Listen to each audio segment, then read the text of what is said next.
السلام علیکم۔ اے آئی ایرا Islamic Abrahamic wisdom میں ایک بار پھر خوش آمدید۔ آج ہم قیادت کے ایک ایسے ماڈل کا گہرا تجزیہ کر رہے ہیں جو 1400 سال پرانا ہے، لیکن اس کے اصول آج کی سب سے جدید ٹیکنالوجی یعنی آرٹیفیشل انٹیلیجنس کے لیے بھی ریلیونسی رکھتے ہیں۔ ہمارے پاس ظہیر احمد میر صاحب کی کتاب حضرت ابوبکر صدیق رضی اللہ عنہ ہے، اور آج ہم اس میں سے حکمرانی کے کچھ بنیادی اصولوں پر بات کریں گے۔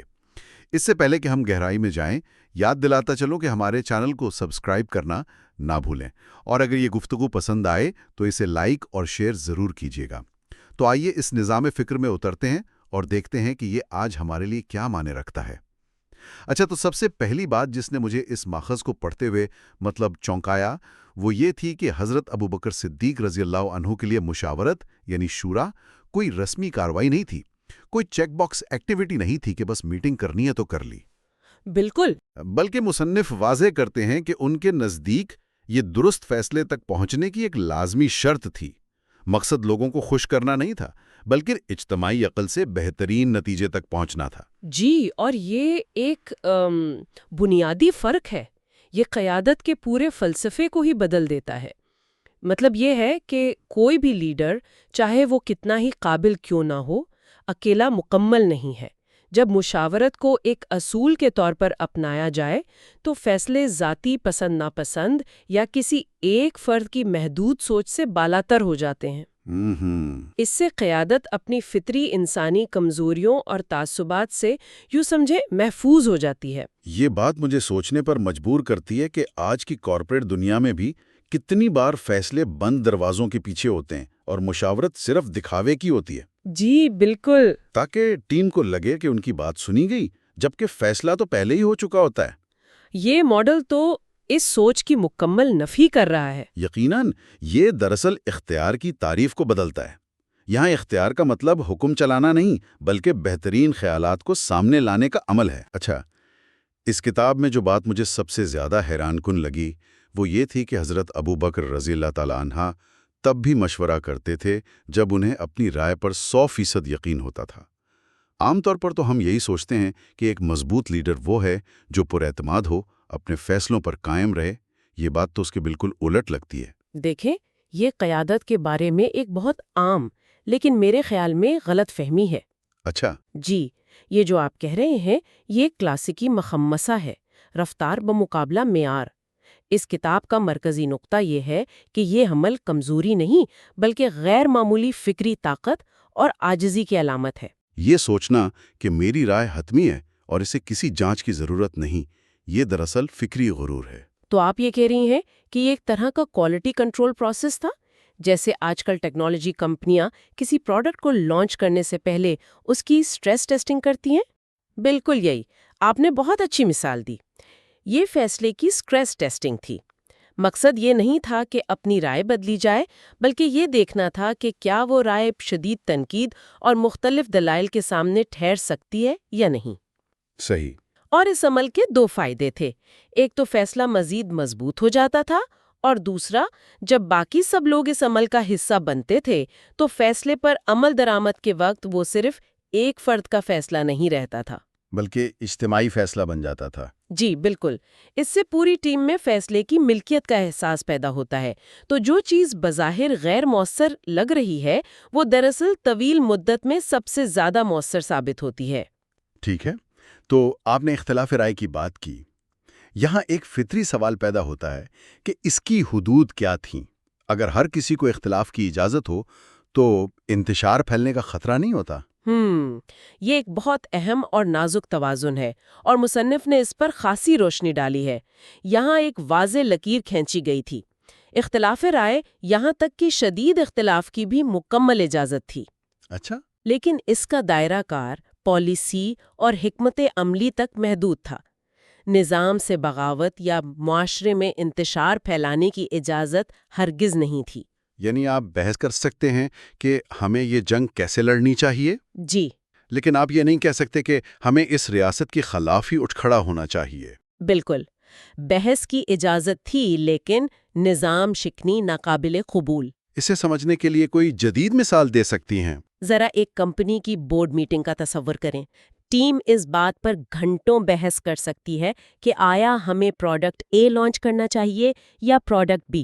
صحیح۔ یہ سب تعمیری اختلاف ہے، لیکن اگر کوئی بورڈ ممبر یہ کہنا شروع کر دے کہ یہ کمپنی ہی فراڈ ہے تو یہ اختلاف نہیں، یہ بغاوت ہے۔ یہ فرق بہت واضح ہے۔ جی تو یہ اصول امن کے زمانے میں تو ٹھیک ہے، لیکن بحران کے وقت کیا ہوتا تھا؟ کتاب اس بارے میں کیا کہتی ہے؟ جب کوئی بڑا فتنہ سر اٹھا رہا ہو تب بھی کیا یہ طویل مشاورتی عمل دہرایا جاتا تھا؟ عمل کی رفتار بدل جاتی تھی۔ اچھا، یعنی عمل تیز ہو جاتا تھا۔ جی، بحران کے وقت مشاورت کو ختم نہیں کیا جاتا تھا، بلکہ اسے مزید مرکوز اور تیز کر دیا جاتا تھا۔ تمام خطرات کا فوری اندازہ لگایا جاتا، بہترین ماہرین سے رائے لی جاتی، اور ایک بار جب مشاورت مکمل ہو جاتی اور فیصلہ کر لیا جاتا تو پھر عمل درآمد میں ایک لمحے کی بھی تاخیر یا ہچکچاہٹ نہیں ہوتی تھی۔ تو یہ 2 مراحل کا عمل تھا، پہلے گہری لیکن تیز مشاورت، اور پھر پوری قوت سے عمل درآمد۔ جی ہاں، اور دوسرا مرحلہ اتنا ہی اہم تھا جتنا پہلا۔ ایک بار فیصلہ ہو جانے کے بعد اطاعت لازم تھی۔ ماخذ یہ واضح کرتا ہے کہ جزوی عمل درآمد یا اپنی پسند کے مطابق عمل کی کوئی گنجائش نہیں تھی۔ یہی وہ نظم و ضبط تھا جو نظام کو انتشار سے بچاتا تھا۔ فارمولا سادہ تھا، بحث کے دوران مکمل آزادی اور عمل درآمد کے وقت مکمل اطاعت۔ اس سے جڑا ایک سوال میرے ذہن میں آ رہا ہے کہ اس مشاورتی عمل میں کون لوگ شامل ہوتے تھے؟ کیا یہ کوئی عوامی رائے شماری تھی؟ نہیں، یہ ہرگز کوئی مقبولیت کا مقابلہ نہیں تھا۔ کتاب اس نقطے پر بہت واضح ہے۔ حضرت ابو بکر رضی اللہ تعالی عنہ نے مشورے کے لیے ان لوگوں کو ترجیح دی جو صاحب علم تھے، جن کے پاس متعلقہ معاملے میں تجربہ تھا اور جو اپنی دیانتداری کی وجہ سے جانے جاتے تھے۔ یعنی یہ ایک میریٹوکریسی آف وزڈم تھی، نہ کہ ڈیموکریسی آف نوائز۔ بالکل یہی، اثر و رسوخ کے خواہش مند یا جذباتی لوگوں کے بجائے دانش مند، ماہرین اور ٹھنڈے دماغ سے سوچنے والوں کو شامل کیا جاتا تھا۔ یعنی پالیسی کی رہنمائی شور سے نہیں بلکہ دانش سے ہوتی تھی۔ یہ اصول تو آج کے دور کے لیے بہت ہی زیادہ اہم لگتا ہے، جی، خاص طور پہ سوشل میڈیا کے زمانے میں جہاں ہر آواز کو برابر کا وزن دیا جاتا ہے، چاہے اس کے پیچھے علم ہو یا جہالت۔ بالکل، آج ہم معلومات کے سمندر میں رہتے ہیں، لیکن اس میں دانش کے موتی بہت کم ہیں۔ یہ اصول ہمیں سکھاتا ہے کہ فیصلہ سازی میں علم اور تجربے کو مقبولیت یا جذبات پر فوقیت دینی چاہیے۔ صحیح۔ فیصلہ وہ کریں جو معاملے کو گہرائی میں سمجھتے ہیں، نہ کہ وہ جن کی آواز سب سے اونچی ہے۔ تو جب اس پورے عمل کے بعد کوئی فیصلہ ہوتا اور فرض کریں وہ غلط ثابت ہو جاتا تو پھر کیا ہوتا تھا؟ ناکامی کی ذمہ داری کون لیتا تھا؟ اور اسی امتحان میں اس ماڈل کی اصل خوبصورتی نظر آتی ہے۔ مصنف کے مطابق اصول یہ تھا کہ کامیابی کا سہرا پوری ٹیم یعنی اجتماعی دانش کو دیا جاتا تھا، اسے نظام کی کامیابی قرار دیا جاتا تھا۔ اچھا، لیکن اگر فیصلہ ناکام ہوتا تو اس کی ذمہ داری قیادت خود قبول کرتی تھی۔ ذمہ داری دوسروں پر نہیں ڈالی جاتی تھی، نہ ہی بہانے تلاش کیے جاتے تھے۔ یہ تو credit is shared, blame is taken والا مشہور انتظامی اصول ہے۔ جی بالکل، اور جب لیڈر ناکامی کو قبول کرتا ہے تو اس سے اعتماد پیدا ہوتا ہے۔ جب لوگ دیکھتے ہیں کہ قیادت کامیابی کا کریڈٹ سب کو دیتی ہے اور ناکامی کو اپنی ذمہ داری سمجھتی ہے تو ان کا نظام پر بھروسہ بڑھ جاتا ہے۔ اس سے ایک ایسی ثقافت جنم لیتی ہے جہاں لوگ غلطی کرنے سے نہیں ڈرتے، وہ نئے تجربات کرنے پر آمادہ ہوتے ہیں، کیونکہ انہیں معلوم ہوتا ہے کہ اگر کچھ غلط ہوا تو انہیں قربانی کا بکرا نہیں بنایا جائے گا۔ اور جدت طرازی یعنی انوویشن اسی ماحول میں پروان چڑھتی ہے۔ جی، اس طرح شورا صرف ایک میٹنگ کا نام نہیں رہتا، بلکہ یہ حکمرانی کی ایک ثقافت بن جاتی ہے۔ یہاں تک کہ گفتگو سے یہ واضح ہے کہ یہ اصول آج بھی اتنے ہی متعلقہ ہیں، لیکن کتاب میں مصنف نے ایک بہت ہی دلچسپ اور غیر متوقع موازنہ کیا ہے اور اس ماڈل کو جدید دور کی سب سے بڑی ٹیکنالوجی یعنی مصنوعی ذہانت AI سے جوڑا ہے۔ یہ کنیکشن مجھے بہت دلچسپ لگا۔ جی، اور یہ اس تجزیے کا شاید سب سے اہم حصہ ہے۔ مصنف کا استدلال یہ ہے کہ اس قدیم ماڈل میں آج کے جدید ترین مسائل کا حل موجود ہے۔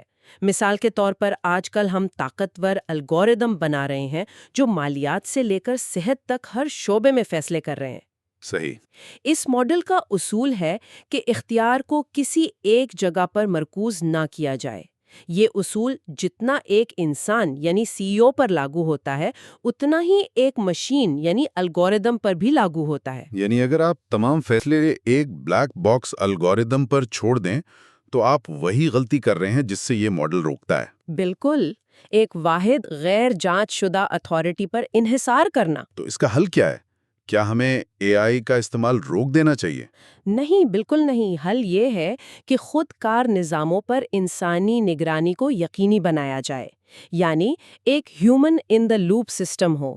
اے آئی ہمیں ڈیٹا دے، تجزیہ فراہم کرے، ممکنہ نتائج کی پیشین گوئی کرے. لیکن حتمی اخلاقی فیصلہ انسان کرے. جی، انسانوں کی ایک باخبر اور متنوع کمیٹی کرے. کتاب کا آخری نقطہ اس سلسلے میں ایک رہنما اصول فراہم کرتا ہے، جی. اور وہ یہ ہے کہ اے آئی فیصلہ نہیں، انسانی عقل فیصلہ کرتی ہے. واہ، ٹیکنالوجی ایک انتہائی طاقتور مشیر ہو سکتی ہے لیکن اسے حاکم نہیں بنانا چاہیے. یعنی شورا کا اصول اب صرف انسانوں کی ٹیم پر نہیں بلکہ انسانوں اور مشینوں کی ٹیم پر بھی لاگو ہوتا ہے. بالکل. یہ واقعی ایک گہری سوچ ہے.